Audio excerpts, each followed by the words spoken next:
بسم الله الرحمن الرحيم.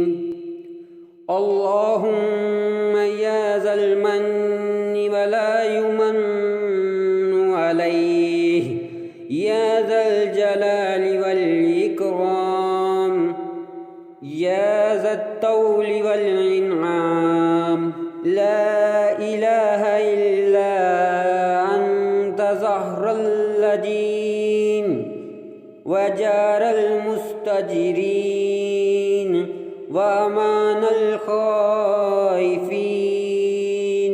اللهم إن كنت كتبتني عندك في الكتاب شقيا